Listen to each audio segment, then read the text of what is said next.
आज नवरात्रि की 10वीं तिथि है और इस दिन विजयादशमी की कथा सुनी जाती है। जय श्री राम। आप सभी को विजयादशमी की ढेर सारी शुभकामनाएं। बुराई पर अच्छाई की जीत और असत्य पर सत्य की जीत का उत्सव होता है विजयादशमी का उत्सव। और इस दिन मां कात्यायनी दुर्गा ने देवताओं के अनुरोध पर महिषासुर नाम के दैत्य का वध किया था। तब से इस दिन विजय उत्सव मनाया जाने लगा। इस कारण इसे विजयादशमी भी कहते हैं। विजया माता का ही एक नाम है और यह पर्व प्रभु श्री राम के काल में भी मनाया जाता था और भगवान श्री कृष्ण के काल में भी।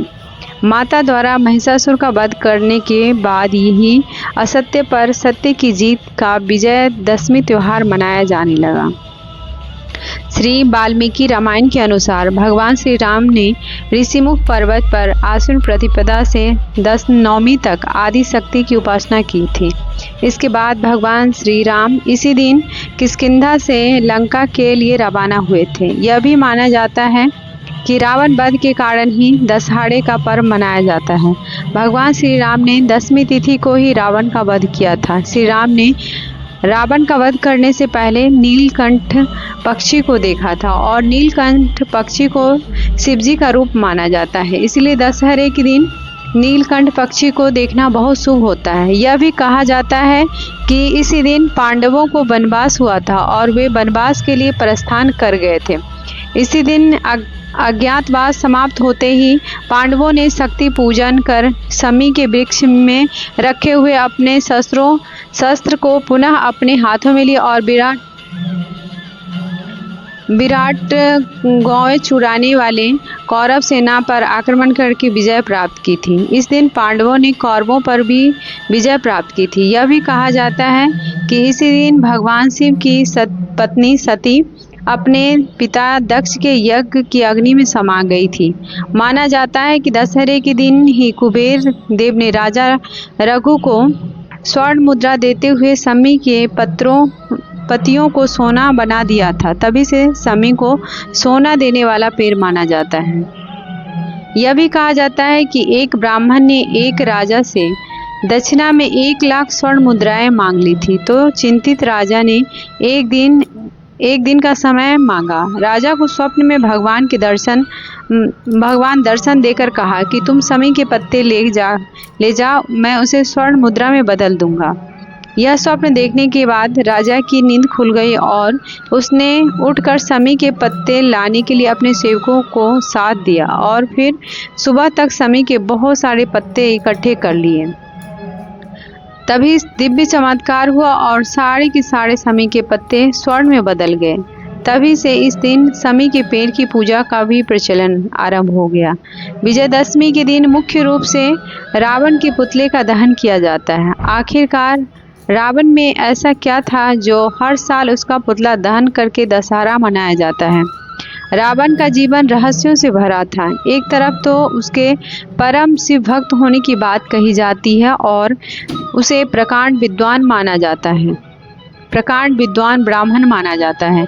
दूसरी तरफ हर साल दशहरे पर उसका पुतला फूंका जाता है। आखिर रावण का चरित्र एक विद्वान ब्राह्मण होने के बाद भी इतना दूषित कैसे हो गया कि लोग उसे घृणा भरी नज़रों से देखते हैं और हर साल उसका पुतला जलाकर दशहरे का त्योहार मनाते हैं। तो प्रिय श्रोताओं, आज विजयादशमी के शुभ अवसर पर आप इस कथा को भी सुनेंगे। इससे पहले सुनिए भगवान श्री राम और एक बुढ़िया की कहानी। जब भगवान श्री राम ने एक बुढ़िया पर कृपा करी तब कैसे उनका जीवन बदल गया, यह आज की सुंदर कहानी के मध्य से आप जानेंगे। इसीलिए आप सभी से अनुरोध है, आज इन कथाओं को आप पूरा सुनकर कमेंट बॉक्स में जय श्री राम लिखना। अगर कथाएं अच्छी लगी तो वीडियो को लाइक और सब्सक्राइब जरूर कीजिएगा। प्राचीन कथा के अनुसार भगवान श्री राम, माता सीता और भगवान लक्ष्मण जी वनवास को जा रहे थे। उस समय भगवान श्री राम ने थोड़ी देर विश्राम करने का निश्चय किया। तब वहाँ पर भगवान विश्राम कर रहे थे। वहीं पास में ही एक बुढ़िया रहती थी। भगवान श्री राम, लक्ष्मण जी और सीता माता जी उस बुढ़िया के घर गए। उस समय बुढ़िया सूत काट रही थी। बुढ़िया ने श्री राम, लक्ष्मण जी और माता सीता का आदरपूर्वक स्वागत किया और उन्हें स्नान ध्यान करवाकर भोजन करने के लिए कहा। तो भगवान श्री राम कहने लगे, माता, मेरा हंस भी तो बहुत भूखा है, इसके लिए पहले मोती ला दो, बाद में भोजन करूंगा। यह सुनकर बुढ़िया तो बहुत परेशान हो गई, लेकिन बुढ़िया अपने घर आए मेहमान का निरादर नहीं करना चाहती थी। इस वजह से वह दौड़ते दौड़ते अपने नगर के राजा के पास गई और उससे उधार में मोती देने को कहा। बुढ़िया की हैसियत नहीं थी कि राजा को मोती लौटा सके, लेकिन फिर भी बुढ़िया पर तरस खाकर राजा ने उसे मोती दे दिया। बुढ़िया बड़ी खुश हुई और दौड़ते दौड़ते वह घर पहुंची और उस मोती को लाकर उसने भगवान श्री राम के हंस को खिला दिया। हंस को खाना खिलाने के बाद बुढ़िया ने भगवान श्री राम को भी भोजन कराया। भोजन करने के बाद भगवान श्री राम जाते समय बुढ़िया के आंगन में एक मोती का पेड़ लगा दिया। जब पेड़ बड़ा हो गया तो उसमें बहुत सारे मोती लगने लगे, लेकिन बुढ़िया को तो इस मोतियों के बारे में कुछ भी नहीं पता था और जब उधर पेड़ से मोती गिरते तो उसकी पड़ोसन आकर उन्हें उठाकर ले जाया करती। एक दिन की बात है, बुढ़िया उसी पेड़ के नीचे बैठकर सूत काट रही थी। तभी पेड़ से मोती गिरा। बुढ़िया ने तुरंत वह मोती उठा लिया और उसे राजा के पास ले गई। बुढ़िया के पास इतने सारे मोती देखकर राजा को हैरानी हुई। राजा ने बुढ़िया से पूछा कि तुम्हारे पास इतने मोती कहाँ से आए? तब बुढ़िया ने राजा को बताया कि उसके आंगन में एक मोती का पेड़ है। यह सुनकर राजा ने तुरंत उस पेड़ को अपने आंगन में लगवा दिया। लेकिन भगवान श्री राम की कृपा से राजा के आंगन में लगे हुए मोती के पेड़ में मोती के बजाय अब कांटे लगने लगे और एक दिन उसी पेड़ का एक कांटा रानी के पैर में चुभ गया। रानी के पैर में कांटा चुभने के बाद उन्हें बहुत पीड़ा हुई। वह चिल्लाते चिल्लाते राजा के पास गई। यह देखकर राजा ने उस पेड़ को फिर से बुढ़िया के आंगन में लगवा दिया। भगवान श्री राम की कृपा से पेड़ में फिर से मोती लगने लगे। अब जब पेड़ से मोती गिरते तो बुढ़िया उन्हें उठाकर प्रभु के प्रसाद के रूप में सभी को बांट दिया करती थी। तो प्रिय श्रोताओं, इस तरह से भगवान श्री राम ने उस बुढ़िया पर कृपा की। इस कहानी को कहते, सुनते और हुंकार भरने वाले सभी भक्तों पे प्रभु आप ऐसे ही कृपा करना जैसे आपने उस बुढ़िया माई पर करी। प्रेम से बोली मर्यादा पुरुषोत्तम भगवान श्री राम की जय। वाल्मीकि रामायण में बताया गया है कि रावण पुलस्त मुनि के पुत्र महर्षि विश्रवा और राक्षसी केकसी का पुत्र था। रावण के जन्म की कहानी आरंभ होती है समुद्र मंथन से। समुद्र मंथन से निकले अमृत को पीकर जब देवतागण राक्षस से अधिक शक्तिशाली हो गए और हर युद्ध में उन्हें पराजित करने लगे, तो राक्षसों को चिंता होने लगी कि इस तरह तो उसके समूचे कुल का नाश हो जाएगा और राक्षसों के साम्राज्य का अंत हो जाएगा। तब सर्वसम्मति से राक्षसों के बीच में इस बात की सहमति बनी कि राक्षसों की पुत्री ऐसे शक्तिशाली पुरुष को जन्म दे जो ब्राह्मण भी हो और राक्षसों के कहने पर देवताओं के साथ युद्ध करे, उन्हें हरा भी सके। मन में यही विचार लिए राक्षस राज सुमाली अपनी पुत्री केकसी के पास पहुंचा और उसे कहा कि पुत्री तुम विवाह योग्य हो चुकी हो और मेरे भय के कारण कोई सुयोग्य तुम्हारा हाथ मांगने मेरे पास नहीं आता, इसलिए मैं चाहता हूँ कि तुम राक्षस वंश के कल्याण के लिए महापराक्रमी ऋषि विश्रवा से विवाह करो तथा एक तेजस्वी और पराक्रमी बालक को जन्म दो। फिर क्या था, केकसी ने अपने कर्तव्य का पालन किया। अपने पिता से आज्ञा लेकर वह ऋषि विश्रवा से मिलने के लिए पाताल लोक से पृथ्वी लोक को निकल पड़ी। पृथ्वी लोक तक पहुँचते पहुँचते केकसी को काफ़ी समय लग गया और इसी कारण वह शाम को जब दोनों मिले ऋषि विश्रवा के आश्रम में पहुँचे। वहाँ आकर केकसी ने ऋषि विश्रवा को चरण स्पर्श किया और फिर अपने मन की इच्छा उन्हें बताई। केकसी की बातों को सुनकर ऋषि विश्रवा उससे विवाह करने को तैयार हो गए, लेकिन साथ ही उन्होंने केकसी से यह भी बात कही कि तुम कुबेला में मेरे पास आई हो। इसीलिए मेरे पुत्र क्रूर और बुरे कर्म वाले होंगे और उसकी शक्ल भी राक्षसों जैसी होगी, लेकिन मेरा तीसरा पुत्र मेरी तरह धर्मात्मा होगा। और फिर इस तरह ऋषि विश्रवा और केकसी ने रावण, कुंभकर्ण और तथा पुत्री शूर्पणखा को जन्म दिया। सबसे आखिर में और तीसरे पुत्र के रूप में धर्मात्मा विभीषण का जन्म हुआ। लंका का राजा रावण अत्यंत शक्तिशाली और विद्वान था। उसे शिव भक्त, वेदों का ज्ञाता और महान योद्धा भी माना जाता था, लेकिन वह अत्यंत अहंकारी और दुराचारी हो गया था। उसकी बहन शूर्पणखा का अपमान श्री राम और लक्ष्मण जी ने किया था।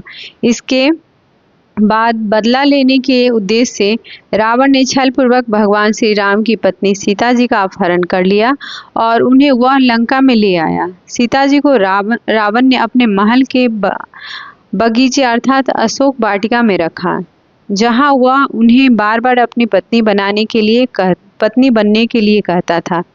लेकिन सीता जी ने इस प्रस्ताव को ठुकरा दिया और केवल श्री राम की प्रतीक्षा की। उधर जब श्री राम जी को सीता जी के अपहरण का पता चला तो वह उन्हें ढूंढने के लिए निकल पड़े। रास्ते में उन्हें हनुमान जी और सुग्रीव जी जैसे मित्र मिले, जिनकी सहायता से श्री राम ने वानर सेना का निर्माण किया। हनुमान जी ने लंका जाकर सीता जी का पता लगाया और फिर श्री राम और उनकी वानर सेना समुद्र पार करके लंका की ओर बढ़ी। समुद्र पर राम सेतु का निर्माण कर श्री राम, लक्ष्मण और वानर सेना लंका पहुंची, जहां रावण से युद्ध आरंभ हुआ। लंका पहुंचने के बाद भगवान राम और रावण के सेना के बीच भयंकर युद्ध शुरू हो गया। इस युद्ध में रावण की ओर से उसकी शक्तिशाली भाई कुंभकर्ण, पुत्र मेघनाद और लंका के अन्य योद्धा लड़े, जबकि श्री राम की ओर से हनुमान, लक्ष्मण, सुग्रीव, अंगद और वानर सेना थी। युद्ध में श्री राम के भाई लक्ष्मण जी गंभीर रूप से घायल हो गए थे, लेकिन हनुमान जी संजीवनी बूटी लेकर उन्हें बचा लाए। कुंभकर्ण, जो एक अत्यंत शक्तिशाली राक्षस था, उसे रावण ने जगाकर युद्ध में भेजा। वह अपनी विशाल काया से युद्ध के मैदान में आतंक मचाने लगा, लेकिन आखिरकार वह भी श्री राम के हाथों मारा गया। इसके बाद रावण का पुत्र मेघनाद, जो अत्यंत मायावी था और देवताओं को भी हराने का सामर्थ्य रखता था, वह युद्ध में उतरा। मेघनाद ने अपनी मायावी शक्ति से लक्ष्मण को गंभीर रूप से घायल कर दिया, लेकिन लक्ष्मण अंततः उसकी छलपूर्ण चालों को विफल करके उसे मार गिराते हैं। जब रावण के सभी योद्धा मारे गए, तब वह स्वयं युद्ध के लिए मैदान में उतरा। रावण के पास अद्वितीय शक्ति थी। उसके 10 सिर और 20 भुजाएं उसे अजेय बनाते थे। श्री राम और रावण के बीच भयंकर युद्ध आरंभ हुआ। रावण बार बार अपनी शक्ति का प्रयोग करता, लेकिन भगवान राम उसके हर प्रहार को विफल कर देते। रावण के पास अमृतत्व का वरदान था, जिसके कारण उसे मार पाना आसान नहीं था। तब रावण का छोटा भाई विभीषण, जो धर्म के मार्ग पर चलते थे, उन्होंने प्रभु श्री राम की सहायता की। विभीषण ने श्री राम को बताया कि रावण को केवल उसकी नाभि में स्थित अमृत कुंड को नष्ट करके ही मारा जा सकता है। यह सुनकर भगवान श्री राम ने अपनी अमोघ शक्ति ब्रह्मास्त्र का प्रयोग किया और रावण की नाभि पर प्रहार किया, जिससे उसका अमृत कुंड नष्ट हो गया और इस प्रकार रावण मृत्यु को प्राप्त हुआ। रावण के मरते ही और युद्ध समाप्त हो गया और ने सीता जी को बंधन मुक्त कराया और फिर विभीषण को लंका का राजा बनाया। रावण का अंत बुराई, अधर्म, अहंकार और अत्याचार के नाश का प्रतीक बन गया। और रावण का दहन हमें यह सिखाता है कि चाहे व्यक्ति कितना भी शक्तिशाली, ज्ञानी या विद्वान हो, अगर वह अपने अहंकार और अधर्म के कारण गलत मार्ग पर चलता है तो अंततः उसका पतन निश्चित है। श्री राम ने रावण का वध करके यह संदेश दिया कि सत्य और धर्म की हमेशा जीत होती है। यह कहानी हमें जीवन में नैतिकता, धर्म और कर्तव्य पालन की शिक्षा देती है। रावण का वध बुराई पर अच्छाई की विजय का प्रतीक बन गया और इसी कारण से हर वर्ष दशहरे के दिन रावण के पुतले का दहन कर इस दिन को विजयदशमी के रूप में मनाया जाने लगा। यह थी रावण वध की कथा। प्रिय श्रोताओं, अब आपको सुनाते हैं एक ऐसी कथा जिसे सुनने के बाद आप भी भाव विभोर हुए बिना नहीं रह पाएंगे, क्योंकि यह कथा तब की है जब भगवान श्री राम का जन्म हुआ था। नन्हे, सुकुमार और कोमल से श्री राम थे। जब कैलाश पर्वत पर विराजमान भगवान शंकर को उनके अवतरण की बात पता चली, तब वे भगवान श्री राम के सांवले रूप के दर्शन करने के लिए अत्यंत उत्सुक और ललायत हो उठे। किस प्रकार से भगवान शिव भगवान श्री राम के दर्शन पाने के लिए पहुँचे, इस अद्भुत कथा के माध्यम से आप इसे जानिए। एक बार की बात है, भगवान शिव और माता पार्वती कैलाश पर्वत पर बैठे हरिनाम संकीर्तन कर रहे थे। उसी समय भगवान शिव ने माता पार्वती से कहा, देवी, आज मैं आपको अपनी चोरी के बारे में बताना चाहता हूँ। यह सुनकर पार्वती जी को बड़ा अजीब लगा और फिर वह बोल पड़ी, आपने चोरी की, परंतु प्रभु, आपको चोरी करने की क्या आवश्यकता पड़ गई? आपको तो जो चाहिए आप अपने आप ही ले सकते हैं। यह सुनकर भगवान शिव मुस्कुराए और बोले, हाँ, मैंने चोरी की, लेकिन यह बात आज तक किसी को नहीं पता कि जब भगवान राम बाल रूप में अयोध्या जी में प्रकट हुए थे, तब हम और काकभुसुंडी जी मनुष्य का शरीर बनाकर उनके दर्शन करने के लिए गए थे। भगवान शिव ने मदारी का वेश बनाया और काकभुसुंडी जी जंबूरा बन गए। दोनों अपना खेल दिखाते हुए राजा दशरथ जी के महल में पहुंचे। उस समय रामलला पालने में बड़े आनंद से सो रहे थे। शिवजी के डमरू की आवाज़ सुनकर उनकी निंद्रा टूट गई और शिवजी की समस्त लीलाओं को समझ गए। तब भगवान राम ने भगवान शिव से विनोद करने के लिए डमरू का शोर सुनकर जोर जोर से रोना शुरू कर दिया। इसे देखकर कौशल्या जी ने सिपाहियों से कहकर मदारी जमूरे के रूप में आए शिवजी और काकभुसुंडी जी को महल से दूर भगा दिया। रात का समय हो गया था। वे दोनों अब तक राम लला के दर्शन करने के लिए प्रतीक्षा कर रहे थे। अब तो दोनों सरजू के घाट पर आ गए। तब काकभुसुंडी जी ने भगवान शिव जी से आगे की योजना पूछी। काकभुसुंडी जी ने पूछा, महादेव, कहिए, अब की बार तो हम असफल हो गए, अब किस तरह से हमें रामलला के दर्शन करने होंगे? आगे का उपाय बताइए कि आगे हमें क्या करना है। भगवान शिव ने कहा, अब कल का कल देखेंगे। अगला दिन हुआ। सारी रात दोनों ने सरयू नदी के तट पर ऐसे ही जागते बिता दी।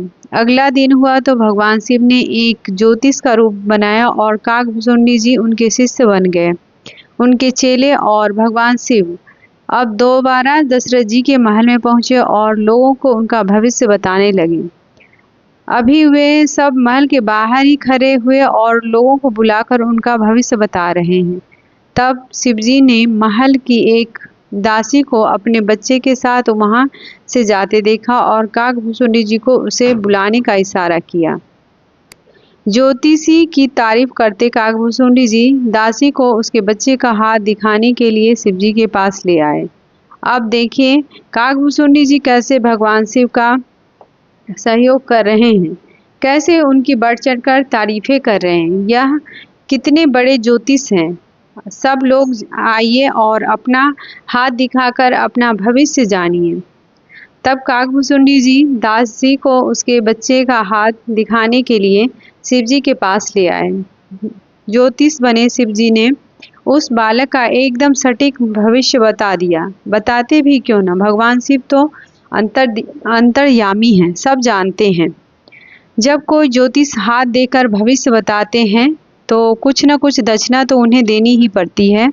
तब दासी ने शिवजी से कहा, बताइए आपको दक्षिणे में क्या क्या चाहिए? तो भगवान शिव ने दक्षिणे में बस यही मांगा कि बस किसी तरह से हमें राजमहल में प्रवेश दिला दो।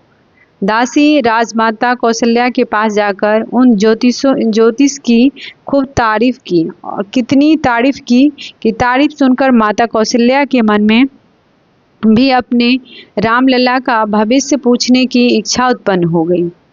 उन्होंने ज्योतिषी को महल के अंदर आने का आदेश दिया। माता कौशल्या ने ज्योतिषी के चरण स्पर्श कर आरती की, फिर उन्हें स्वादिष्ट भोजन आदि कराया। उसके बाद चारों राजकुमारों राम, लक्ष्मण, भरत और शत्रुघ्न को भी ज्योतिष रूपी शिव जी के चरण स्पर्श करवाए। भगवान शिव राम जी का दर्शन पाते ही इतने प्रसन्न हुए कि उन्हें देखते ही समाधि में चले गए, एकदम मौन के मौन। जो हाथ जहाँ था वहीं रुका रह गया, आंखें पलकें झपकना भूल गई। भगवान शिव तो अपनी सांसें रोककर खड़े रह गए। बहुत सारा समय ऐसे ही बीत गया। अब यह सारी स्थिति देख माता कौशल्या बड़ी परेशान हो गई। तब भगवान श्री राम ने अपनी लीला से सारी स्थिति को संभाला। सोचने लगी कि कहीं ऐसा ना हो माता कौशल्या को मेरे भगवान होने की बात पता चल जाए। अगर मेरी मैया को यह बात पता चल गई तब तो वह मुझे एक भगवान की तरह से ही मेरा ध्यान रखेगी। हो सकता है मुझे मंदिर में बैठा दे और फिर मेरी आरती किया करे, मेरी पूजा पाठ किया करे। लेकिन मैंने तो इस पावन अयोध्या नगरी में अवतार ही इसलिए लिया है कि माता कौशल्या की गोद में मैं एक बालक की तरह खेलकूद कर सकूं और अपनी मैया का खूब सारा स्नेह पाऊं, खूब दुलार करवाऊं। कहीं ऐसा ना हो जाए कि भगवान शिव की इस स्थिति से माता को मेरी वास्तविक रूप का पता चल जाए। अब तो मुझे ही कुछ करना होगा, मुझे ही सारी स्थिति को संभालना होगा, नहीं तो भोले भंडारी तो इस तरह समाधि में ही लीन रह जाएंगे। तब भगवान राम, जो कि शिशु के रूप में थे, जोर जोर से रोना शुरू कर दिए। यह देख मैया को उनकी बड़ी चिंता हुई। हाथ जोड़कर ज्योतिषी महाराज से कहने लगी, ज्योतिषी महाराज, आप जल्दी से मेरे पुत्र का हाथ देकर उनका भविष्य बताइए। मेरा लल्ला बहुत भूखा है, मुझे इसे दूध पिलाना है। देखो तो जरा मेरे लल्ला कितनी जोर जोर से रो रहा है। आप जल्दी से इसका हाथ देखिए और यहाँ से जाइए। माता कौशल्या की आवाज़ सुनकर भगवान शिव वापस अपने स्वरूप में लौटे। उनकी समाधि भंग हुई और फिर किसी तरह से ज्योतिष बने भगवान शिव ने भगवान राम की भविष्यवाणी बताई और वहां से विदा ली। यह समस्त कथा भगवान शिव माता पार्वती को बता रहे हैं। सारी कथा सुनने के बाद माता पार्वती मुस्कुराने लगी, जिसे देखकर भगवान शिव बड़े आश्चर्यचकित हुए और वे देवी से पूछने लगी, क्या बात है देवी, मैंने आपको बिना बताए रामलला के दर्शन किए, आप क्रोध करने के बजाय मुस्कुरा रही हैं, क्या कारण है आप मुस्कुरा रही हैं? तब माता पार्वती जी ने उत्तर दिया, नाथ, अगर महल की दासी ना आई होती तो क्या आप अयोध्या नगरी के इस पावन महल में प्रवेश कर पाते? देवी पार्वती की यह बात सुनकर भगवान शिव सोच में पड़ गए। तब देवी पार्वती ने ही आगे उत्तर दिया, नाथ, अगर महल की दासी नहीं आई होती तो आप उस दिन महल में प्रवेश कर ही नहीं पाते। प्रभु, क्या आपने अब तक उस दासी को नहीं पहचाना? और ऐसा कहने के बाद पार्वती जी मंद मंद मुस्कुराने लगी। तब भगवान शिव ने जब उनकी ओर देखा तो वे सारा रहस्य जान गए। दरअसल भगवान शिव की रामलला के दर्शन की मनोकामना को पूर्ण करने के लिए माता पार्वती ने ही महल की दासी का रूप धरा था और वे उनसे पहले ही अयोध्या नगरी में पहुंच चुकी थी। तो आज की कथा यहीं पे समाप्त होती है। आज की कथा आप सभी को कैसी लगी कमेंट बॉक्स में ज़रूर बताइएगा और कमेंट बॉक्स में जय श्री राम लिखना ना भूलिएगा। अगर आज की ये वीडियो पसंद आई तो हमारे चैनल को लाइक और सब्सक्राइब करें। धन्यवाद।